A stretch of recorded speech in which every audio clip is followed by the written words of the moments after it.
Peringatan Hari Kemerdekaan Republik Indonesia dan upacara bendera, dua hal yang tak boleh lepas setiap 17 Agustus bagi bangsa Indonesia.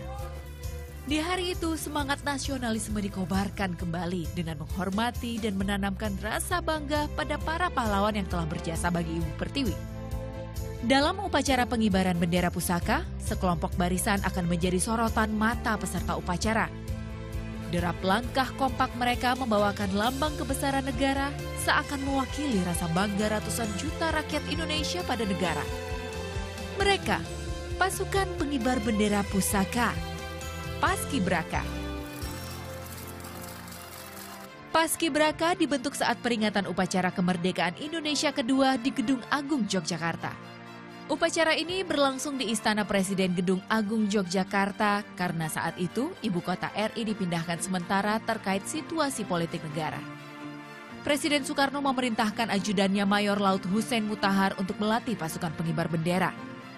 Menurut Budi Harjo Winarno, Wakil Ketua Paskibraka Community dan peneliti sejarah Paskibraka Nasional, Hussein Mutahar pertama kali membentuk tim pengerek bendera hanya terdiri dari 5 pasang pemuda-pemudi yang tengah menuntut ilmu di Yogyakarta. Jadi Paskibraka cikal bakalnya ada mulai tahun 17 Agustus 1946 saat Ibu Kota Republik berada di Jogja. Nah, saat itu Kak Mutahar membentuk cikal bakal Paskibraka terdiri dari 5 pasang pemuda-pemudi. Jadi masing-masing 5 orang itu melambangkan Pancasila. Karena sila-sila Pancasila kan begitu indah dan begitu dalam maknanya, kita kupas nggak akan habis.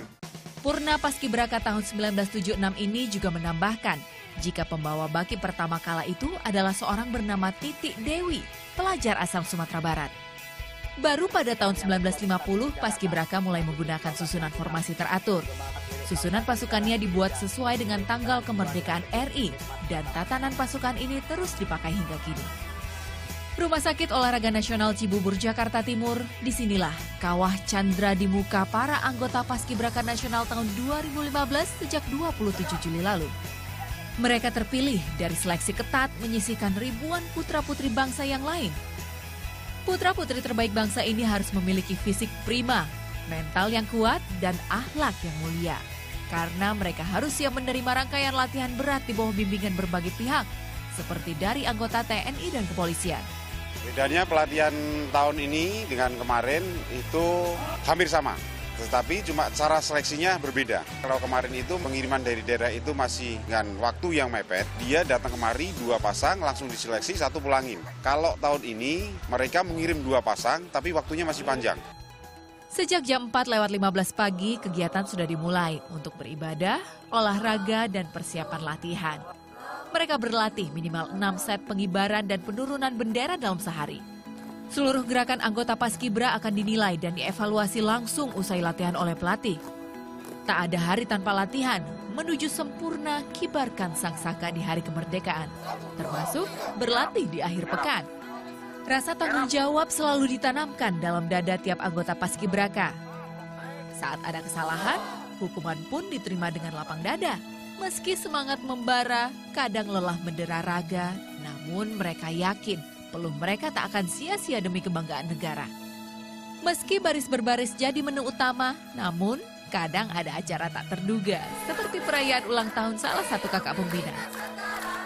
Usai istirahat dan makan malam, anggota Paskibra Nasional ini menerima pelajaran dalam kelas.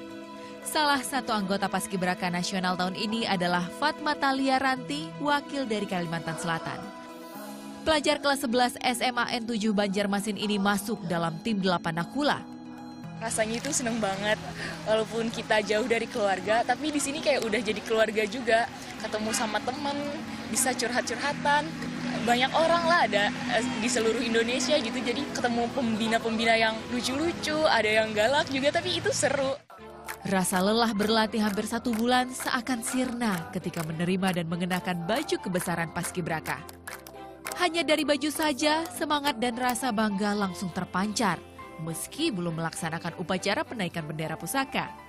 Tentunya makin semangat Kak, dengan latihan langsung memakai baju kebesaran ini, kita selain lebih bangga dengan tujuan kita yang hampir tercapai, kita latihan itu lebih merasa senang, merasa kalau kita udah kayak sudah pengibaran di istananya sendiri, melihat teman-teman sudah memakai baju seperti itu, juga melihat kita sendiri, itu kayak lebih rapi, aku lebih bangga dengan pakaian seperti ini.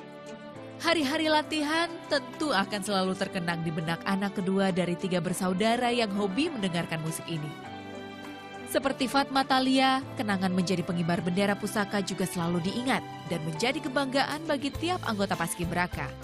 Jujur, itu pengalaman saya yang paling indah, pengalaman yang tidak terlupa karena begitu banyak nilai-nilai positif yang dapat saya petik dari kegiatan menjadi anggota Paskibraka. Disiplin, kebersamaan, rasa syukur bahwa kita diberi panca indera yang lengkap, bersyukur bahwa kita diberi rezeki, dapat makan, minum yang nyaman, sehat, teamwork.